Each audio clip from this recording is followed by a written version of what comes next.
Salut, salut, salut à tous. Nous avions tous accompagné la compétition Majab Talent. Et aujourd'hui, nous savons déjà les quatre gagnants, qui sont Alain Paluku, Rich Kimongoli, Emmanuel Matondo et Manasseh Sinda, autrement dit Manastar, l'animateur chanteur de Jésus-Christ. Nous voulons juste dire félicitations, félicitations à tous ces gagnants. Vous avez gagné, que Dieu vous bénisse abondamment. Mais sauf qu'il y a quelques soucis, il y a des petits soucis. Surtout pour nous qui avons accompagné la compétition, il y a eu des candidats que nous avions pensé, et pour nous, des candidats qui étaient tout à fait préparés et qui avaient du potentiel pour remporter la dite compétition. Mais sauf que cela a toujours été ainsi. Dans des compétitions, il y a ceux qui gagnent, il y a ceux qui perdent. C'est une compétition, c'est tout à fait normal. C'est tout à fait normal qu'il y ait des gagnants et des perdants. Mais sauf qu'il y a quelque chose qui m'a un peu tiqué. C'est-à-dire, c'est sur une candidate. La candidate s'appelle Ketia Payele. Cette sœur a une grâce.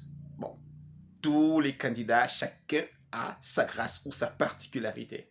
Mais il y a une chose que moi j'ai notée depuis le commencement de l'émission ou du concours, cette sœur avait quelque chose en elle de différent.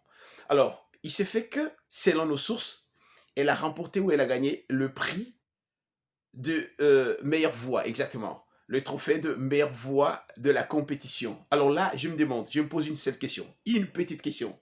Comment cela est-il possible qu'une personne qui remporte le prix ou le trophée de meilleure voix du concours ou de la compétition, mais qui ne figure pas parmi les quatre gagnants?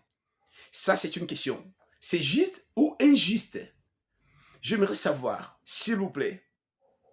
Nous voulons parler un peu sur ça, sur les candidats qui avaient du potentiel et qui ne figurent pas parmi les gagnants. Par exemple, le nom de la sœur que je viens à peine de citer, Ketia Payele. Alors, c'est une sœur qui, moi, personnellement, elle m'avait beaucoup impressionné. Alors, j'aimerais savoir, Madjabou Talent était un concours de beauté ou de journalisme? Si c'est un concours de voix et une personne qui remporte le trophée, alors c'est une information encore à vérifier, mais je pense que c'est sûr, elle a remporté le trophée de meilleure voix de la compétition. Mais sauf qu'une personne qui remporte le trophée de meilleure voix de la compétition ne figure pas parmi les quatre gagnants.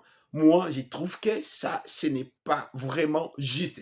Pour moi, c'est une opinion à moi. Chacun est libre de penser comme il veut. Alors, c'était une émission, non, pardon, une compétition mise à public pour nous. Alors, nous sommes là pour juger tout ce qui s'est passé durant ces concours. Et voilà, j'aimerais un peu avoir vos opinions. Chacun a son candidat. Une personne, quand vous chantez, vous avez dit réellement ceci a du potentiel, mais son nom ne s'est pas figuré parmi les gagnants. Quoi dire? C'est une compétition, c'est tout à fait normal. Et voilà, ils sont beaucoup, franchement, ils sont beaucoup.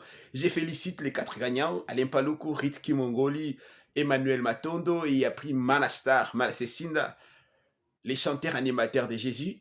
Félicitations à vous. Mais sauf que moi, je me suis dit, ben comment est-ce possible qu'une personne qui remporte le trophée de meilleure voix de la compétition et que son nom ne figure pas parmi les quatre gagnants?